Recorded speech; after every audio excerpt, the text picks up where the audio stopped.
नमस्कार दोस्तों, मैं हूं शान और आप देख रहे हैं SR न्यूज गुजरात। यह वीडियो केवल सूचना देने के उद्देश्य से बनाया गया है।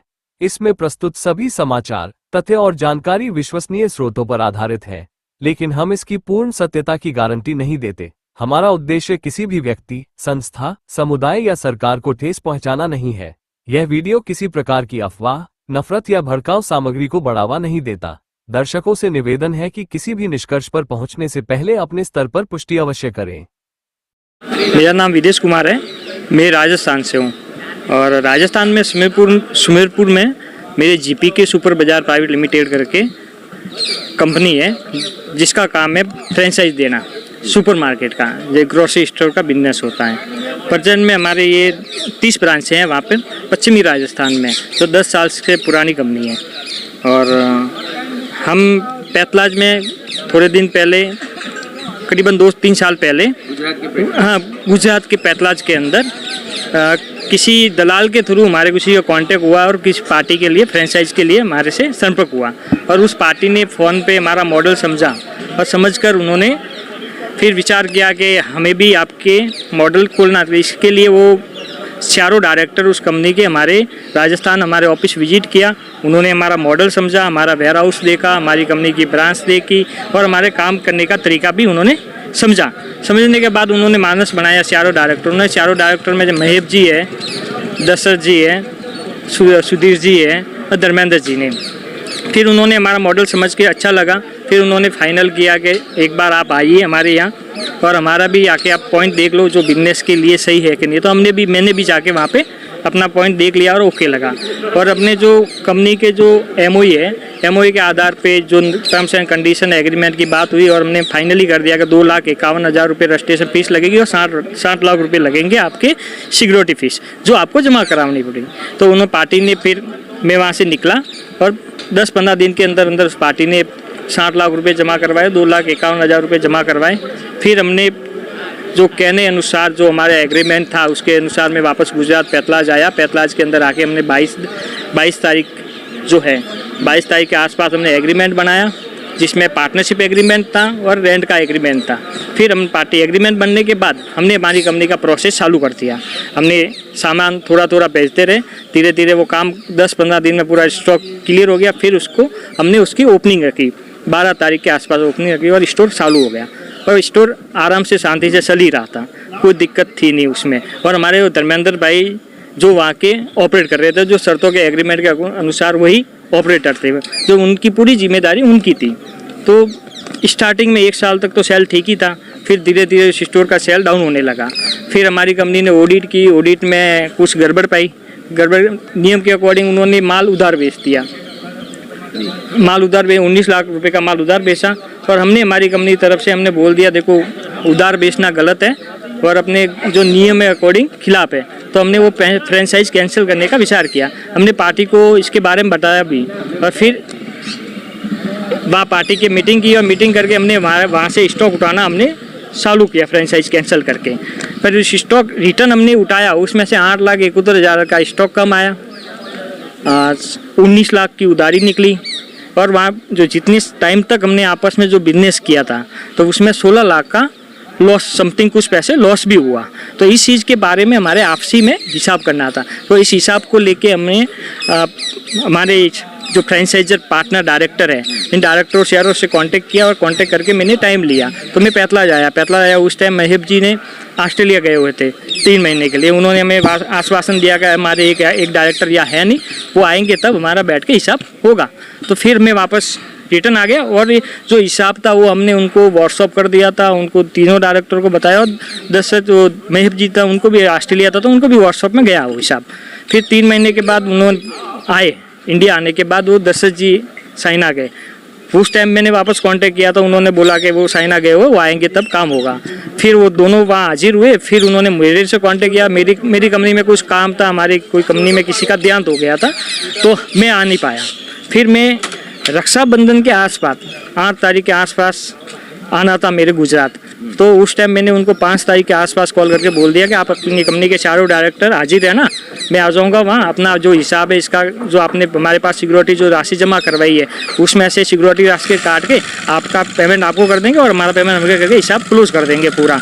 तो फिर मैं 9 को गुजरात आया, अहमदाबाद आया, अहमदाबाद में हमारे ससुराल था, ससुराल के अंदर, और 10 को था संडे, और 11 को मैं मंडे को पैतलाज पहुंचा।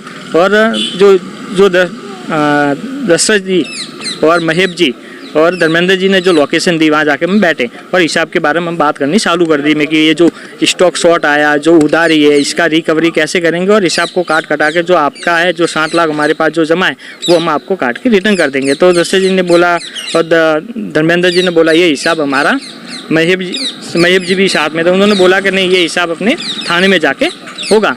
जैसे उन्होंने थाने का नाम लिया, फिर मैंने बोला भाई थाने की क्या ज़रूरत है, हिसाब तो आप इधर भी हो सकता है। तब जितने में 4 बंदे आए जो यूनिफॉर्म में नहीं थे और अपनी गाड़ी में बैठा के थाना लेके गए आपको। मुझे, हाँ, मुझे लेके थाना गए। वो थाना गए और वहाँ पर जाके उन्होंने जो यूनिफॉर्म में साहब बैठे थे, उनका नाम क्या नाम था, परमार साहब करके कोई नाम था, PI, हाँ CI थे परमार साहब। उन्होंने पूछा कि जो पार्टी आई है इसका क्या मैटर है। तो वहाँ का माहौल इस टाइप का था कि वो धर्मेंद्र जी वहाँ BJP के अंदर है, महेब जी बिल्डर है बड़े, तो उस थाने का माहौल ही इस टाइप का हो गया था कि हाँ एक तरफा हो गया था। वो साहब तो सुन रहे थे, वो सवाल जवाब वो दोनों कर रहे थे मेरे से। और धर्मेंद्र का BJP में, हाँ BJP में यहाँ से प्रमुख है इस एरिया का, हाँ BJP प्रमुख है। तो वो उनकी राजनीतिक पावर और पैसा का पावर वो डरा रहे थे। फिर वो कह रहे थे कि ये पैसा हमने आपको फ्रेंचाइज के लिए दिया नहीं, हमने तो आपको उधार दिया है, तो आप ये पैसा हमें रिटर्न करो। और मैंने उनको साहब को समझाया भी मैं कि ये पैसा रिटर्न उधार कैसे हुआ, उधार हुआ होता तो आपने ये TDS काट के ब्याज भी मांगते 3 साल से, आप अब उधार मांग रहे हो। ये तो हमने मेरे पास में कि एग्रीमेंट भी है कि हमने फ्रेंचाइज दी थी इनको, हाँ सब है। हाँ नहीं ऐसा नहीं, मैंने उनको कहा अभी तो मेरे पास डॉक्यूमेंट है नहीं, मैंने तो हिसाब के लिए आया था, मुझे पता ही नहीं कि आप उठा के लेके इधर आ जाओगे। तो पुलिस वाले माने नहीं, उन्होंने तो 1 शॉट ये बोल दिया या तो पैसे अभी दो, अंदर डाल देंगे, 7 दिन की डिमांड पे डालेंगे, फिर अपना 3 महीने का प्रोसेस होगा, तब छूटोगे तुम, तो इसके अच्छा आप पेमेंट ट्रांसफ़र कर दो। मेरा डर था, मेरे तो ससुराल आया हुआ था, मेरे वाइफ के साथ ससुराल आया हुआ था, हाँ वाइफ के साथ ससुराल आया हुआ था। मुझे डर था कि मुझे घर पे भी जाना है, ने उस पार्टी ने अंदर बैठा के रखा हुआ था। मेरा फर्स्ट टाइम ये केस था कि वहाँ का माहौल ही इस टाइप का था, नेता अंदर जी, वो माहौल ही इस टाइप के था कि उसके अंदर उन्होंने मेरा मोबाइल भी ले लिया और मुझे सामने बैठाया और मैंने समझाया उनको मैं कि साहब मुझे जाने दो, मेरे पास एग्रीमेंट है, मैं एग्रीमेंट लेके आता हूँ, मैं साबित कर सकता हूँ कि ये हमारे फ्रेंचाइज एग्रीमेंट था। पर वो फ़ोन ही लेके बैठ गए, वो माहौल ही इस टाइप का था वहाँ कि मेरा फ़ोन ही उन्होंने ले लिया और फ़ोन लेके उनके पास ही रखा और मेरे 2 दोस्त साथ में थे, उनको भी बाहर बैठा दिया और उन्होंने मतलब सवाल जवाब करने वो धर्मेंद्र जी और महेब जी करने लगे। मैंने साहब को समझाया मेरे साहब ये बात झूठी है जो आप कह रहे हो, डिपॉजिट दिया, ये फ्रेंचाइज पेमेंट है, मेरे पास एग्रीमेंट पड़ा, मुझे राजस्थान जाने दो, मैं फिर आपको पे एग्रीमेंट ला के आपको बता दूंगा कि किस क्या है। पर वो माने नहीं और मुझे धमका के फिर बोला कि पैसे अभी ट्रांसफ़र करने पड़ेंगे। तो मुझे भी डर लगा मैं कि भविष्य में कभी ऐसा कोई हादसा हुआ नहीं मेरे साथ, मुझे भी डर था। तो इस डर के चक्कर में मेरे पास फ़ोन उन्होंने खुलवाया, फ़ोन से जो 7 लाख रुपए थे वो इंस्टेंट ट्रांसफ़र करवाए और दूसरा पेमेंट के लिए उन्होंने मुझे कहा कि आपके ऑफिस पे फ़ोन करो, भाई साहब को वो चेक बना के मुझे भेजे तभी आपको जाने दूंगा। फिर मेरे फ़ोन मुझे दिया और मेरे फ़ोन से उनको फ़ोन लगवाया और मुझे कहा कि चेक बनाओ। तो मेरे भाई को मैंने बोला मैं कि मैं जैसा बोल रहा हूँ आप चेक बना के भेज दो, मुझे यहाँ से निकलना है। तो भाई ने फिर चेक बना के भेजा। फिर उन्होंने चेक भरने के बाद उन्होंने जो नाम बोला वो भरा हमने, फिर वेरीफाई करवाया, फिर साइन करवा के फिर उन्होंने पोस्ट करवाई। पोस्ट करवाने की उन्होंने रसीद देखने के बाद मुझे वापस यहाँ के किसी लोकल वकील के पास लेके गए और वहाँ पे जाके मुझे राजीनामा करवाया। पर वहाँ पे लेके गए उस टाइम पुलिस वाले चारों मेरे साथ में थे, उनकी पर्सनली धर्मेंद्र जी की गाड़ी में बैठाया, 2 इस साइड में बैठे हुए, तो वहाँ वकील के साथ ही में रहे एनी टाइम। गाड़ी धर्मेंद्र जी की गाड़ी साथ में, मुझे वहाँ से वकील साहब के वहाँ से और थाने तक वो एनी टाइम मुझे आगे पीछे होने दिया नहीं और पूरा प्रक्रिया शाम तक चलती रही। फिर शाम को हाँ शाम को 6 बजे तक, 7 लग एवरेज 7 से 6 बजे थे। फिर थाने आए और थाने का कुछ गुजराती के अंदर एग्रीमेंट बनाया, वहाँ पे वकील साहब ने बनाया तो गुजराती में था, समझ में नहीं आया कुछ था, और यहाँ पे भी बना दिया। एग्रीमेंट बनाने के बाद फिर हमें यहाँ से फ्री किया। मैंने वहाँ से पुलिस थाने में साहब से भी बोला मैं कि साहब जो भी आपने किया वो गलत है, तो उन्होंने बोला कि आप यहाँ से निकल जाओ, अंदर डाल दूंगा। तो ऐसा माहौल हुआ। फिर देखो फिर मैं वहाँ से निकला, वहाँ पहुँचा, फिर मेरे परिवार को बात की, भाई को बात की। मेरे ऐसा केस में कभी पड़ा नहीं, डर भी था हमें। फिर 4-5 वकीलों से भी सजेशन लिया। फिर हमने ये राजकुमार जी से, वकील साहब से बात हुई। फिर मैंने यहाँ पे 15 दिन के बाद कंप्लेंट की। इसमें दशरथ जी है, महेब जी है, धर्मेंद्र जी है, सुधीर जी है, जिसमें अपने पुलिस भी थे, पीआई साहब भी थे। हमने ये डाली, बहुत मुश्किल से उन्होंने हमारी एप्लीकेशन लगाई। फिर कंप्लेंट भी उसी थाना में की आपने? नहीं, वहाँ के लोकल ये पैतलाज के कोर्ट में हमने कंप्लेंट की। कोर्ट में? हाँ की। अगर यदि आप पुलिस थाना जाते तो आपकी कंप्लेंट भी नहीं लेते, बिल्कुल नहीं लेते। मुझे यहाँ पे लगाने में भी काफ़ी तकलीफ पड़ी यहाँ पे, क्योंकि पुलिस वाले इंटरफेयर हो रहे थे, इन्वॉल्व थे अंदर। फिर ये होने के 3 महीने के बाद यहाँ से लोकल किसी से उनसे समाचार मिला। फिर उसी पार्टी ने वो मेरे खिलाफ अभी एसओजी में केस लगवा दिया। के मैटर भी ऐसा लगवाया एफआईआर कि मुझे वहाँ के एसओआर से 2 बंदे आए सुमेरपुर, और मुझे 7 तारीख को आए और बोल रहे कि 8 को आपको आना है। उसके पहले नोटिस वगैरह उसके पहले नोटिस है ना, कुछ भी नहीं है। तो कल ही मेरा 8 था, मैं टाइम पे आ गया और वहाँ हाजिर हो गया। और मेरे डिफरेंस में मैंने सब कुछ डॉक्यूमेंट लेके आया था, और मेरा एग्रीमेंट, जो बात हुई, जो लेन देन हुई, कितने साल बिजनेस चढ़ा, बिजनेस मॉडल क्या, सब कुछ मैंने पेश कर दिया। हाँ एसओसी से आए थे अहमदाबाद, कल की बात ही है। पर मेरे एविडेंस जो बताना चाह रहा था वो उस रूप से वो समझ ही नहीं रहे थे। वो उनकी भाषा बोल रहे थे कि नहीं, कि पुलिस गलत हो नहीं सकती। नहीं, अभी भी मुझे पूरे डॉक्यूमेंट और पूरा होने के बाद भी उन्होंने अभी वापस आज भी मुझे बुलाया। तो मुझे डर भी है कि उनके साथ ये पुलिस सब मिले भी हुए हैं, और मुझे अंदर डालने का भी इनका प्लान भी है। ये सभी खेल हो रहा है, इनके पैसे, इनकी राजनीतिक, ये सब मिली हुई है। अब मैं बाहर का राजस्थान का होने के बाद भी मेरे साथ सीट हो रहा है। मैं न्यायालय से अपील करता हूँ कि मेरे साथ कोई गलत नहीं हो और मेरे साथ न्याय हो जाए। यदि आपके साथ मेरे साथ क्या नहीं, हाँ मेरे साथ कोई होती है गुजरात में कोई बदमाशी, तो धर्मेंद्र जी, महेब जी, दशरथ जी और सुधीर जी और पुलिस डिपार्टमेंट पूरा जिम्मेदार हैं। क्योंकि अभी मैं जहाँ भी जाता हूँ, कोर्ट में भी आता हूँ, थाने में भी जाता हूँ, तो उनके पूरे मॉल इस टाइप हो जाता है कि सब साथ साथ घूमते हैं और मेरा मॉनिटरिंग करते हैं, और मेरी जो बातें यहाँ जो होती है वो पूरी उनकी तक पहुँच जाती है। तो इसमें थोड़ा सा डर भी है मुझे कि मेरे साथ कोई बदमाशी भी हो सकती है। और पैसा लेना था आपको, आपको देवादार बना दिया कि आप देना है, हाँ ऐसा कर दिया। हाँ नहीं, पूरा माहौल हम नहीं, हमारे ऐसा पैसा लेना देना और हिसाब करना था। हम हिसाब के लिए राजी भी थे, पर इन्होंने उल्टा कर दिया पूरा केस ही। अब वो लोग आपसे मांग रहे हैं? हाँ आपसे मांग रहे हैं और मुझे उधार दिए जैसा साबित कर रहे हैं। मैं आपको ये पूछना चाहूँगा कि जो लोकल पुलिस स्टेशन में आप जो बोल रहे हो, उसमें लोकल पुलिस स्टेशन का जो व्यवहार था वो आपके प्रति कैसा था? मतलब गुंडागर्दी जैसा, मतलब ऐसे पुलिस बैठे हुए थे, सवाल जवाब वो महेब जी और धर्मेंद्र जी कर रहे थे, बीजेपी अध्यक्ष। वो तो ये पूरा इलाका हमारा है, वो कह ही रहे थे आपको कुछ भी नहीं कर सकते, आप शांति से काम पटाओ तो घर पे पहुंच सकते हो, तो पहुंचोगे भी नहीं। और वो डंडा लाके भी वहाँ पे रख दिया था वहाँ। सर कैसे देखते हो, आपने कई बार जो टीवी चैनलों के माध्यम से या सोशल मीडिया के माध्यम से ये एडवर्टाइजमेंट बहुत देखिए, गुजरात मॉडल को रखा जा रहा है, और गुजरात में जब आप राजस्थान से आए तो कैसा लगा आपको गुजरात मॉडल? हाँ मुझे लगा कि मोदी का राज्य है, ये सेफ है, पर वो वैसा लग नहीं रहा। मोदी के राज के अंदर नीचे जो लोग हैं वो मेरे हिसाब से देश को खराब करने जैसे हैं। हाँ मुझे उम्मीद नहीं थी कि मोदी के आधार पे ऐसा काम होगा।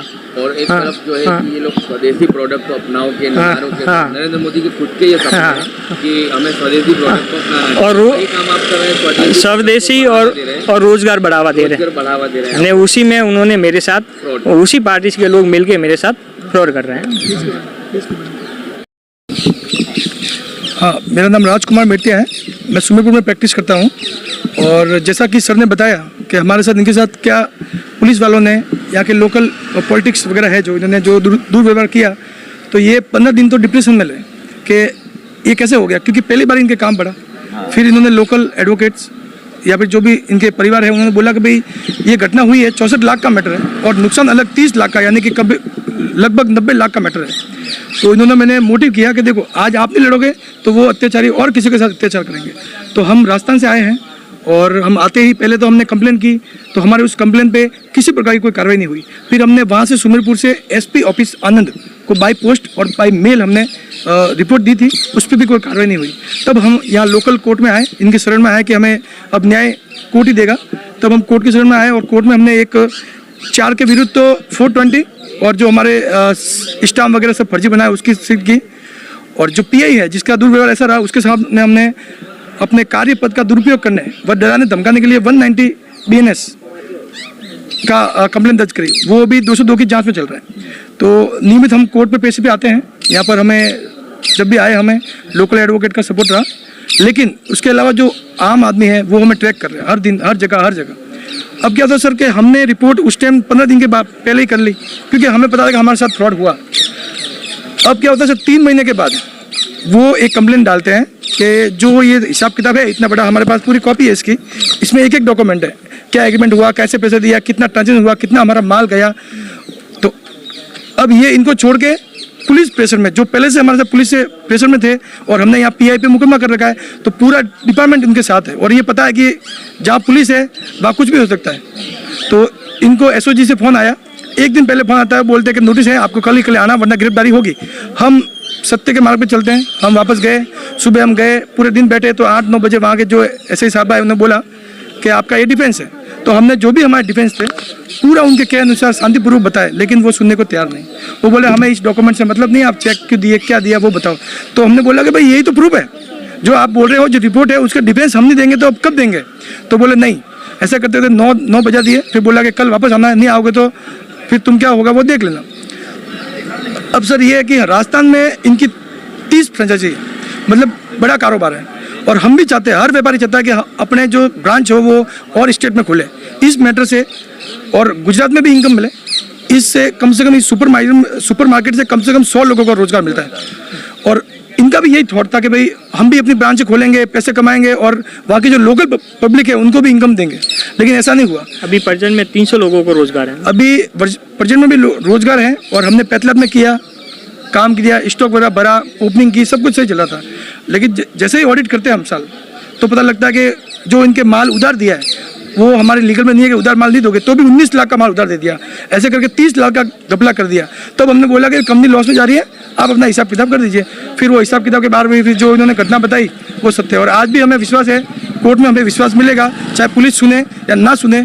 और मैं भी एडवोकेट हूँ, मैं भी इसी आज से आया हूँ कि राजस्थान का, कि मैं भी कम से कम ये कह सकूँ कि गुजरात में न्यायपालिका हमारे साथ है, और मैं भी राजस्थान में ये कह सकूँ, और ऐसा कभी राजस्थान के साथ होता है तो हम भी स्वतंत्र रहेंगे कि भाई हाँ न्याय होता है। और मैं बस गुजरात सरकार से यही कहता हूँ कि ये मैटर एक आम आदमी का नहीं है, बिजनेसमैन का नहीं है, ये भविष्य का मैटर है। इससे भविष्य तय होगा कि राजस्थान के लोग यहाँ व्यापार करने आते हैं, कंपनी डालेंगे या फ्रॉड होगा, क्या होगा। ये राजस्थान के लिए और गुजरात के लिए एक अच्छा संबंध है, और ऐसा होता है तो मैं कहता हूँ कि कोई भी व्यापारी बड़ा है, अगर ऐसी घटना होती है तो वो क्यों व्यापार करेगा। तो मैं बस अब सोशल मीडिया, क्योंकि मुझे पता था कि सोशल मीडिया के अलावा हमारा कोई बात नहीं है, और हमारे साथ ट्रैकिंग हो रही है, कंटिन्यू थाने से फ़ोन आ रहे हैं, थाने आओ थाने आओ थाने आओ, और हमें पता है इनको आज गिरफ्तार करेंगे, फिक्स है, मुझे पता है थाने अगर गए हम तो इनको गिरफ्तार करेंगे। और इसी बात से लेकर हमने आपका सहारा लिया है, जो हमें सोशल मीडिया, न्यायपालिका और कानून व्यवस्था पर पूरा भरोसा है, और सत्य परेशान जरूर होगा लेकिन सत्य की विजय जरूर होगी। इसी के बाद मैं धन्यवाद करना चाहता हूँ। और आपके न्यायपालिका के साथ साथ यहाँ के जो गुजरात के उच्च अधिकारी हैं, जो IPS है, उन लोगों पर भी विश्वास तो है ही आपका, क्योंकि अब तक उन तक बात पहुँची नहीं है। सर मैं मीडिया के माध्यम से मैं कह रहा हूँ कि कहीं ना कहीं जो उच्च अधिकारी है उनके बात पहुँचनी बहुत जरूरी है कि नीचे अधिकारी क्या कर रहे हैं। और मैं कह रहा हूँ कि राजस्थान का मैटर है, हम आए, हम यहाँ परेशान हो रहे हैं, मतलब कि हम 6-7 बार आ चुके हैं, लेकिन कोई न्याय होने की हमें कोई पुलिस से कोई न्याय होने की उम्मीद नहीं। तब हम कोर्ट का दरवाजा खटखटाया कि हमें यहाँ से न्याय मिलेगा। अब लेकिन बात आती है गिरफ्तारी की। अब गिरफ्तारी का कोई मैटर नहीं, जो जैसा बोल रहे, और हमने मैडम को ये भी बोला कि जब भी आप बुलाओगे हमें, जब कभी भी कितने बजे हम आएंगे, डॉक्यूमेंट लेके आएंगे, लेकिन नहीं, मतलब बात सुनने के लिए तैयार ही नहीं है। और आप एडवोकेट हो, किन धाराओं में इनके ऊपर जो है कंप्लेंट दर्ज हुई, और आपने किन धाराओं में कंप्लेंट? सर हमने जो मुकदमा किया था वो एक तो किया 420 का, जो अभी पहले आईपीसी में 420 और जो इन्होंने स्टाम्प वगैरह फर्जी लिए हैं वो 471, 68 वगैरह ये, और वो धमकाया वगैरह उसका किया है। और पुलिस के विरुद्ध किया 199 का BNS, यानी कि लोक सेवक द्वारा कार्य करना। और इन्होंने 3 महीने बाद सिर्फ एक किया कि इनको डरा के पैसे लेके 409 का किया आईपीसी का, जो रिकवरी का है। और उसमें भी पुलिस चाहे तो सब कुछ अपनी डिफेंस ले सकती है। और मैं बस पुलिस से ये कहूँगा कि आप दोनों को तोलें, अगर हमारी गलती हो तो हम मानने के लिए तैयार है, लेकिन हमारे पास जो डिफेंस है वो कहीं ये साबित नहीं करते कि हम गलत हैं, क्योंकि उन्होंने बताया उधार और हमने पूरा ये रिकॉर्ड लाया है जिसमें उनके एग्रीमेंट, इसमें एग्रीमेंट है, उनके द्वारा बनाया गया फ्रेंचाइजी का लेटर है, कंपनी कितने महीने चली इसका पूरा स्टेटमेंट है, कितना नुकसान हुआ वो भी स्टेटमेंट है, सब कुछ हमारे पास है। लेकिन कोई सुने तो बताएं हम। आपके पेपर वर्क के हिसाब से ये कहा जा सकता है कि आपके असली पे ये धाराएं लग नहीं सकती जो लगाई गई है। लगाई गई अगर, हाँ, अगर सत्य में होते वो भी और हम टोल में होते, तो जब ये घटना घटित हुई 3 महीने पहले, तभी उनको रिपोर्ट देनी चाहिए थी, तभी उनको मुकदमा करना चाहिए था, तभी उनको कोई नोटिस देना चाहिए कि भाई आपका ऐसा कुछ हो गया है। मतलब ये एक तरह का, मैं कहता हूँ कि गुंडागर्दी है, डराओ धमकाओ और जितना लूट सको लूटो। और पहले भी हमारे साथ पुलिस अधिकारी ने वही किया और आगे भी मुंबई यही लग रहा है। अभी हम थाने जाएंगे, अभी हमारे कॉल आ रहे हैं, तो मीडिया का सहायता हमने पहले ली है क्योंकि ये सत्य है, इनको आज गिरफ्तार करेंगे। तो मैं इस बात पे अड़िंग हूँ कि ये वीडियो जो न्यूज़ है ये कम से कम ये बता सके कि हमने जो कहा है वो सत्य का है। उस बात को सर कैसे देखते हो? सरकार बहुत खर्च कर रही है गुजरात को डेवलप करने के लिए, बिजनेस करने के लिए, और ये भी एडवर्टाइजमेंट हो रहा है कि कुछ दिन तो गुजारी है गुजरात में, कैसा लग रहा है गुजरात? सर सबसे पहले तो मैं ये कहूँगा राजस्थान और गुजरात का व्यवहार भाई भाई का है।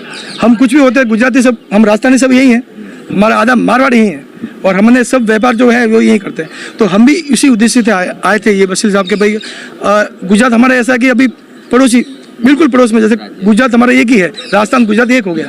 तो हम जो यहाँ की सरकार है, जो यहाँ के नेता लोग हैं, जो यहाँ की पॉलिटिक्स है, तो हमसे मिली जुल रखते हैं और हम भी व्यापार करने के लिए आए थे। ये बड़ा व्यापार हो सकता था, आगे 10 ब्रांचें और खुल सकती थी और 1000 लोगों को बिजनेस मिल सकता था, लेकिन वो यहाँ आके धराशायी हो गया और एक संबंध कह सकते हैं कि खराब होने का कार्य हो गया, क्योंकि ये ट्रस्ट इशू है।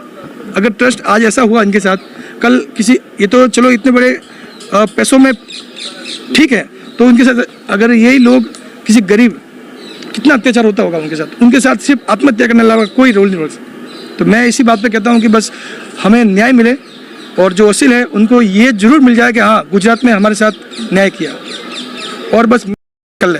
उसके बारे में हमें 100 सवाल 100 जवाब, CA ऑडिट रिपोर्ट वगैरह, हमारी पूरी फ्रांचाइजी यहाँ आ जाएगी। लेकिन हमें कोई मौका तो दे कि हमें क्या दिखना है, बिना मौका दिए तो हम भी कैसे साबित करेंगे कि हम सही है कि झूठ है। नमस्कार, मैं हूं रवि दुबे और आप देख रहे हैं SR news Gujarat. Like, subscribe and share. अगर आपको हमारी बताई गई खबरें अच्छी लगे तो उसे लाइक करें, शेयर करें और सब्सक्राइब करें। और हाँ, अगर आप हमसे जुड़े रहना चाहते हैं तो हमारी SR न्यूज़ गुजरात चैनल को सब्सक्राइब करें और बेल आइकन दबाना न भूलें, ताकि हम सदा आपसे जुड़े रहें और आप तक नई नई खबरें पहुंचाते रहें।